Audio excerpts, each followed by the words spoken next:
হাতে কম সময় থাকলে চটজলদি এই পিঠেগুলো একবার ট্রাই করতে পারো। আজকে আমি একটা ডো থেকে দু রকম পিঠে তোমাদের সঙ্গে শেয়ার করব। খুব তাড়াতাড়ি হয়ে যায় আর খেতে খুব টেস্টি হয়।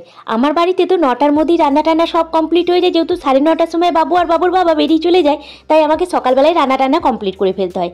তারপরে যখন ওরা আবার ফিরে তখন বিকাল 4টে, 4:30, 5টা বেজে যায়। তাই তার আগেটাই আমি আবার গরম গরম কিছু একটা রান্না করি। আর শীতকালের দিনে যদি গরম গরম পিঠে রেডি করে রাখি, ওদের দুজনের মুখের হাসি তো দেখার মতো থাকে। আমার বাড়িতে পিঠের ভক্ত 3জনই আমরা, আর সেই জন্য আমি বাড়িতে প্রায় মাঝে মাঝে প্রত্যেক দিনই শীতকালেতে পিঠে বানাই।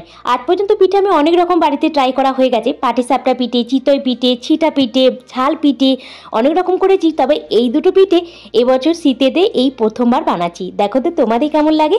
হাই, আমি Munmun, welcome back to my channel. আশা করি যে যেখানে আছো ভালো আছো, সুস্থ আছো। বড়রা আমার প্রণাম নেবেন, ছোটরা আমার ভালোবাসা নিয়ে চলো ছোট্ট করে একটা পিঠে রেসিপি শেয়ার করি। ছোট্ট করে একটা নয়, দুটো পিঠে। চলো, এর জন্য আমি প্রথমেই 1 লিটার মতো দুধকে একটু কড়াইয়ে জল দিয়ে চাপিয়ে দিলাম। গ্যাসের ফ্লেমটা একদম লো করে ওই দুধটাকে আমি ফুটতে দেবো। আর অপর দিকে গ্যাসটাতে আমি একটা ফ্রাইং প্যানের মধ্যে 1.5 বাটি জল, হাফ চা চামচের মতো লবণ আর 1.5 বাটির থেকে কিছুটা কম চালের গুঁড়ি দিয়ে দিলাম। জলটা যখন একটুখানি গরম হয়ে গেছে, একটু নয় ভালোভাবেই যখন গরম হয়ে গেছে, তখন আমি 1.5 বাটি থেকে কিছুটা কম চালের গুঁড়ি দিয়ে একদম হাই ফ্লেমে প্রথমে রেখে দিলাম 1 মিনিট, তারপরে একদম লো ফ্লেমে 30 সেকেন্ড, তারপরে গ্যাসটা বন্ধ করে ঢাকা দিয়ে দিয়েছিলাম। 3 মিনিট পর ঢাকাটা খুলে, গ্যাস কিন্তু আমি আর জ্বালাইনি, প্রথমে তুমি একটু লো ফ্লেমে কিংবা মিডিয়াম ফ্লেমে চালের জলটাকে চালে আর জলেতে একটুখানি ফুটিয়ে নেবে, তারপর গ্যাসটা একদম বন্ধ করে ঢাকা দিয়ে রেখে দেবে 3-4 মিনিট। তারপর ঠিক এইভাবে মিশ্রণটাকে একটা খুন্তি বা কিছু সাহায্যে এইভাবে নেড়ে চেড়ে রান্না করে নেবে। তাহলে কিন্তু একটা ডো তৈরি হয়ে যাবে, চালের গুঁড়ি ডো। এইভাবে পিঠে করলে কিন্তু খুব সুন্দর নরম হয়। আমার কথা বিশ্বাস যদি তোমরা করো তাহলে একবার এইভাবে ট্রাই করতে পারো। চলো, 50% কাজ তো আমার হয়ে গেছে। চালের গুঁড়িটা একটা থালার মধ্যে নিয়ে নেওয়ার পর ডোটাকে একটু গরম অবস্থায় হাতের সাহায্যে মেখে নিলাম, একটু সাইডে রেখে দিলাম। এবার বোর্ডের মধ্যে আমি একটু শুকনো চালের গুঁড়ি নিয়ে নিলাম, 2 হাতে একটু চালের গুঁড়িটা এইভাবে মাখিয়ে নেবো।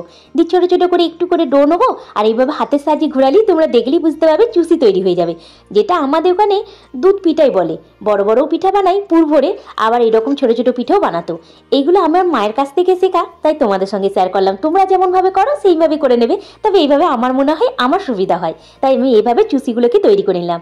দুধটা যখন খুব ভালো করে ফুটে গিয়ে মোটামুটি কিছুটা 10% একটুখানি ঘন হয়ে যায় আর দুধটা বেশ টকবক করে ফুটছে, তখন আমি দিয়ে দিলাম ওই যে আমি চুষিগুলো তৈরি করে রাখলাম চালের গুঁড়ি দিয়ে, সেইগুলো আমি দিয়ে দিলাম।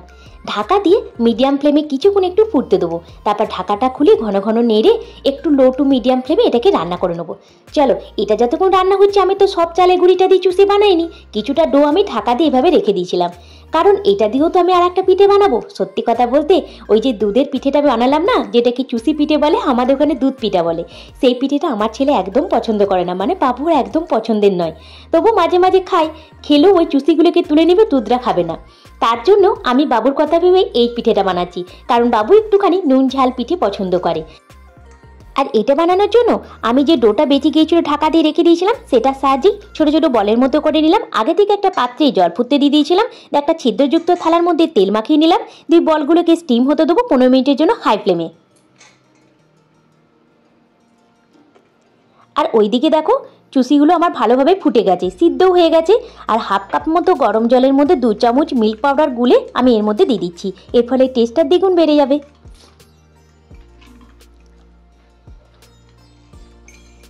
খুব ভালো করে হালকা হাতে, এই সময় কিন্তু গ্যাসের ফ্লেমটা আমার একদম লো টু মিডিয়াম আছে।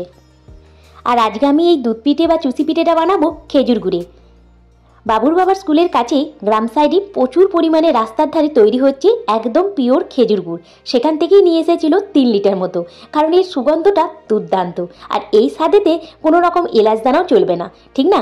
তার জন্য আমি এখানে এলাচ দানাও দিইনি, কোনো এলাচ দিইনি, কোনো কিচ্ছু দিইনি, জাস্ট একটুখানি গুড়, মিল্ক পাউডার দিয়েছি। এর ফলে টেস্টটা কিন্তু দ্বিগুণ বেড়ে যাবে। একদম গ্যাস বন্ধ করে গুড়টা দিলাম, ভালো করে মিক্স করে গ্যাসটা জ্বালিয়ে 5 মিনিট একটু ফুটিয়ে নিলাম, এরপর নামিয়ে পরিবেশন করে নেবো। আজকের এই রেসিপিটা তোমাদের কেমন লাগলো অবশ্যই লিখে জানাবে, ভালো লাগলে প্লিজ একটা লাইক করে দিও। দেখো, লাগছে না ইয়াম্মি ইয়াম্মি টাইপের? এখন থেকে না করে রাখলে বাবু আর বাবুর বাবা তো স্কুল থেকে ফিরে যাবে, তাই ভাবলাম এখন থেকে তৈরি করে রাখি। ব্যাস, প্রথম পিঠে আমার রেডি। দ্বিতীয় পিঠে বানানোর জন্য এদিকে আমার এটা খুব স্টিম হয়ে গেছে, গ্যাসটা বন্ধ করে দিয়েছি। দেখতেই পাচ্ছ কত সুন্দর ভাপ উঠছে, হাতে লেগে যাচ্ছে না, জানবে এটা পারফেক্ট সিদ্ধ হয়ে গেছে। এরপর একটা ফ্রাইং প্যানের মধ্যে একটু সর্ষের তেল দিয়ে দিলাম, একটুখানি দিয়ে দেবো তোমার তিল, বড় চামচের 1 চামচ মতো সাদা তিল দিয়ে দিলাম।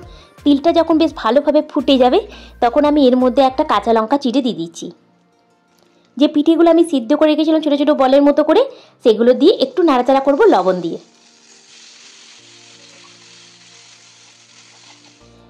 একটু লবণ দিয়ে দেবো।